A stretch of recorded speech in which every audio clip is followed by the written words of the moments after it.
ওই রাতটার কথা ভাবলে এখনো আমার গা শিউরে ওঠে, কারণ যেটা আমি সেদিন শুনেছিলাম সেটা আমার শোনার কথা ছিল না। হ্যালো বন্ধুরা, আজকে আমি যে ঘটনাটা শোনাতে যাচ্ছি সেটা কোনো বানানো গল্প না, এটা আমার নিজের জীবনের একটা সত্য ঘটনা। আমি আগে ভূত প্রেত এসব জিনিস খুব একটা বিশ্বাস করতাম না, কিন্তু ওই একটা রাত আমার সব বিশ্বাস বদলে দিয়েছিল। তারিখ ছিল 9 আগস্ট 2024, সময় রাত ঠিক 1টা। আর আজও আমি ঠিক বুঝতে পারি না সেদিন রাতে যেটা আমার সাথে ঘটেছিল সেটা ঠিক কি ছিল। তবে যা ঘটেছিল সেটা আমি এখন ঠিক শুরু থেকে যেমন হয়েছিল তোমাদের বলছি। অবিশ্বাস্য বাস্তব, এখানে কল্পনা নাই, সত্যি পরিবেশন করা হয়। আমাদের এখানে বঘা পঞ্চমী তিথিতে একটা মনসা পুজো হয়। ইংরেজির আগস্ট মাস এবং বাংলার ভাদ্র মাসের দিকেই হয়। আমাদের এই মন্দিরটা প্রায় 110 থেকে 109 বছরের পুরনো। আর আমাদের এই পাড়ার নামটা ওই মন্দিরের নামে রাখা হয়েছে, রামরামপুর মনসাতলা পাড়া। যখন এই বঘা পঞ্চমীর মাসটা চলে আসে, মানে মায়ের পুজো দেওয়ার মাসটা যখন চলে আসে, সেই মাসের প্রথম দিকে, মানে ধরুন পুজোর ওই আর 15-20 দিন বাকি, তখন থেকে আমরা সবাই মায়ের মন্দিরের সামনে যাই এবং মায়ের গান করি। একজন ঢোল বাজায়, একজন মেন গায়ক, আর বাকিরা তার সাথে সাথে তাল মেলায়, যাকে আমরা বলি চিয়ান। তোমরা যারা মনসা পুজো করো বা যদি তোমাদের পাড়ায় মনসা পুজো হয়, তাহলে হয়তো তোমরা জানবে যে এই মায়ের সামনে গান করা বা চিয়ান করা জিনিসটা কি। আমার সাথে যেদিন এই ঘটনাটা ঘটেছিল সেদিন থেকে পুজোর আর 5 দিন বাকি। আমরা সবাই ছেলেগুলো মায়ের মন্দিরের সামনে বসে চিয়ান শুরু করি। মোটামুটি ওই 7টা থেকে চিয়ান শুরু করি এবং প্রায় 10টা পর্যন্ত আমরা চিয়ান করি। সেদিন চিয়ান করার পর আমরা সবাই বাড়ি চলে আসি। আমি বাড়িতে খাবার খাই এবং আমার এই খাট আছে, এখানে বসে আমি কিছু অঙ্ক প্র্যাকটিস করছিলাম। আর অঙ্ক করতে করতে রাত প্রায় 1টা বা 1:15 বেজে যায়। আমি প্রায় দিনই এরকম রাতেই ঘুমাই, ওই রাত 1টা বা 2টো এরকম টাইমে। সেদিন আমি অঙ্ক প্র্যাকটিস করছি, কিন্তু আমার কানে হঠাৎ একটা শব্দ আসে। কেউ যেন পায়ে নুপুর পরে আমাদের বাড়ির সাইডে যে রাস্তা আছে সেই রাস্তার মধ্যে দিয়ে হেঁটে যাচ্ছে। শব্দটা ঠিক এরকম, ছম ছম ছম ছম ছম ছম ছম ছম ছম। আমি ভাবলাম হয়তো কেউ কোথাও গিয়েছিল, একটু রাত করে বাড়ি ফিরছে। এই ভেবে আমি এই জিনিসটাকে ইগনোর করে দিই। কিন্তু সময় যতই যাচ্ছে এই শব্দটা যেন আরও তীক্ষ্ণ হচ্ছে। আমি ভাবলাম যদি কেউ হেঁটে যায় তাহলে তো চলে যাবে, তাহলে এতক্ষণ ধরে এই নুপুরের শব্দটা কেন হচ্ছে? আমার মনে হলো যে হয়তো আমার কোনো বন্ধু আমাকে ভয় দেখানোর চেষ্টা করছে। এই ভেবে আমি বাড়ির বাইরে যাই এবং আমি বাড়ির চারিদিকটা দেখি, কিন্তু আমি কাউকে দেখতে পাই না। কেউ কোথাও নেই, একদম নিঝুম রাত। শব্দটা তখন হচ্ছে, কিন্তু কোথা থেকে হচ্ছে সেটা বুঝতে পারা যাচ্ছে না। একবার মনে হচ্ছে ছাদের উপর থেকে শব্দটা আসছে, কিন্তু কিছুক্ষণ পর আবার মনে হচ্ছে না, ছাদের উপর থেকে শব্দটা আসছে না। আমি বাড়ির চারিদিকটা কিছুক্ষণ ভালো করে দেখি, কিন্তু কাউকে দেখতে পাই না। কিছুক্ষণ পর আমি বাড়ির ভেতরে চলে আসি এবং শুয়ে পড়ি। শব্দটা তখনও হচ্ছে। জানি না আমি ঘুমিয়ে পড়ার পর শব্দটা কতক্ষণ হয়েছিল। এরকম করেই সকাল হলো। আমি মাকে বাবাকে বললাম, জানো মা, কাল রাতে আমি কারোর পায়ের নুপুরের আওয়াজ পাচ্ছিলাম, কিন্তু বাইরে গিয়ে দেখলাম কেউ কোথাও নেই। এটা শুনে মা বলল, তুই অত রাতে একাই বেরিয়েছিলিস?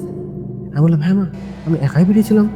তখন মা বলল, দেখ, এত রাতে একাই বেরোস না। এরকম যদি রাতে বেলায় কিছু তুই শুনতে পাস তাহলে আমাদের অবশ্যই ডাকবি, একাই একদম বেরোবি না। আমি বললাম, ঠিক আছে মা, আর কোনোদিন আমি একাই বেরোবো না। আর যদি আমি এরপরে কোনোদিন এই শব্দটা শুনতে পাই তাহলে তোমাদের ডাকবো।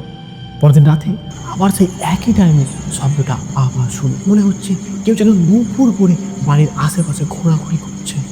এরপর আমি সেই রাতে মা বাবাকে ডাকলাম। মা বাবা উঠে এলো এবং আমার সাথে বাইরে এলো।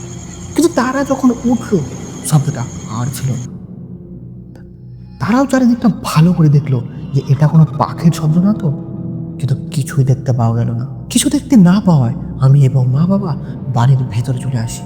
মা বাবা শুয়ে পড়ে এবং আমিও শুয়ে পড়ি। কিন্তু যখন আমি শুয়ে পড়ি তার কিছুক্ষণ পরেই শব্দটা আবার শুরু। আমি আর মা বাবাকে ডাকলাম না, কিন্তু সেদিন ওই শব্দটা যতক্ষণ হচ্ছিল আমার ঘুম চাপল না। শব্দটা যতক্ষণ হলো আমি চুপচাপ বসেছিলাম, আর যখন শব্দটা বন্ধ হলো তখন রাত প্রায় 3টে। পরের দিন সকালে আমি আবার বাড়ির চারিদিকটা ভালো করে দেখলাম, কিন্তু কিছুই দেখতে পেলাম না। আশেপাশে বাড়িতে জিজ্ঞেস করলাম যে তোমাদের মধ্যে কি কেউ রাতে নপুর করে ঘোরাঘুরি করছিলে? তারা বলল, আমাদের কি কোনো কাজ নেই, আমরা কেন রাতে ঘোরাঘুরি করতে যাব? কিন্তু এবার এখানে একটা প্রশ্ন থেকে যায়, যদি একটা মানুষ নপুর করে ঘোরাঘুরি করেও তাহলে কতক্ষণ করবে?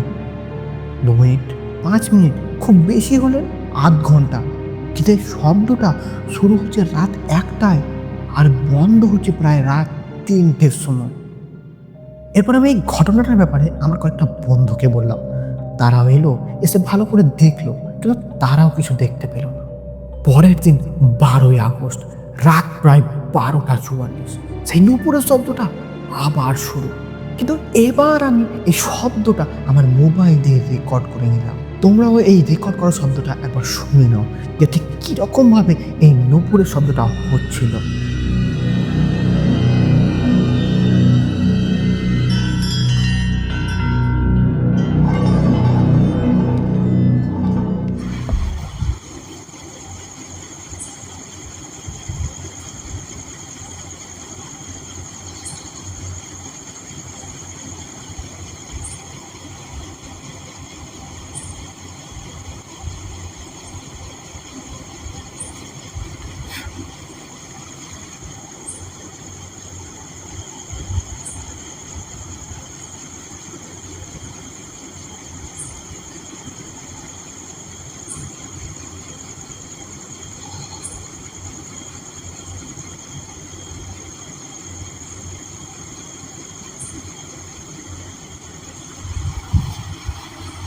হ্যালো, ঝুমুরের আওয়াজ শুনতে পাওয়া যাচ্ছে।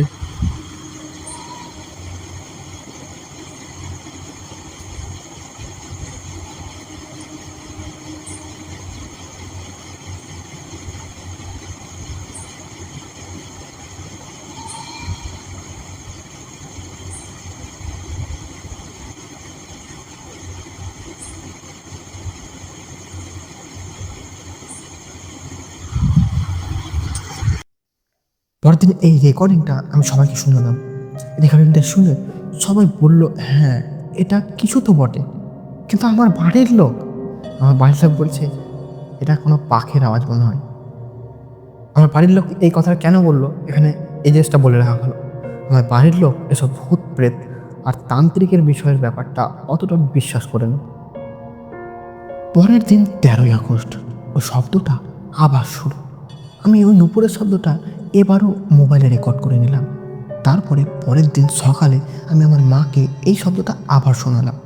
তখন মা বলল, না রে, এটা কিছু মনে হচ্ছে, এক কাজ করিস, তুই আজকে একাই শুস না, তোর একটা বন্ধুকে ডেকে নিস তোর সাথে। আমি বললাম, ঠিক আছে মা, তাই করবো আমি। পরের দিন 14ই আগস্ট আমার সাথে আমার একটা বন্ধু শুয়েছিল, কিন্তু সেই দিন থেকেই সেই শব্দটা আমি আর কোনোদিন শুনতে পাইনি।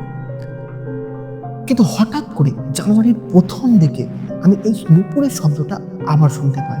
সেই নুপুরের শব্দটা সেদিন আমি রেকর্ড করিনি, তাই আমি এর এক্স্যাক্ট ডেটটা আমি তোমাদের বলতে পারবো না। ওই নুপুরের শব্দটা আমি সেদিন আবার শুনতে তো পেয়েছিলাম, কিন্তু সেটাতে আমি আর অত ধ্যান দিইনি এবং শুয়ে পড়ি। এরপর থেকে ওই নুপুরের শব্দটা আমি আজ পর্যন্ত আর শুনতে পাইনি। তো এই হচ্ছে আমার সাথে ঘটে যাওয়া একটা অদ্ভুত ঘটনা। আর আমি যে রেকর্ডগুলো করেছিলাম সেই সমস্ত রেকর্ডগুলো আমি গুগল ড্রাইভে আপলোড করে ডিসক্রিপশন বক্সে তার লিঙ্ক দিয়ে দিয়েছি। যদি তোমরা সেটা শুনতে চাও তাহলে ডিসক্রিপশন বক্সে গিয়ে শুনে নিতে পারো। এবং যদি এরপর কোনো দিন আমি এই শব্দটা শুনতে পাই তাহলে আমি আবারও রেকর্ড করার চেষ্টা করব এবং সেটারও লিঙ্ক আমি ডিসক্রিপশন বক্সে দিয়ে দেবো, তোমরা সেখান থেকে শুনে নিতে পারবে। তো এই হচ্ছে ঘটনা, যেটা আমার সাথে প্রায় 18 মাস আগে ঘটেছিল। যদি তোমাদের মধ্যে কেউ জানো যে এটা ঠিক কিসের শব্দ হতে পারে, এটা এই কোনো ভূত নাকি কোনো ঠাকুর নাকি কোনো পশু পাখি, তাহলে কমেন্টে অবশ্যই লিখে জানিও। তো এই ছিল ঘটনা। জানি না তোমাকে ঘটনাটা গুছিয়ে বলতে পারলাম না। যদি ভিডিওটা ভালো লাগে তো একটা লাইক করে দিও। তোমাদের সাথে আবার দেখা হবে অন্য একটা সত্য ঘটনায়। ততদিন ভালো থাকবেন, সুস্থ থাকবেন।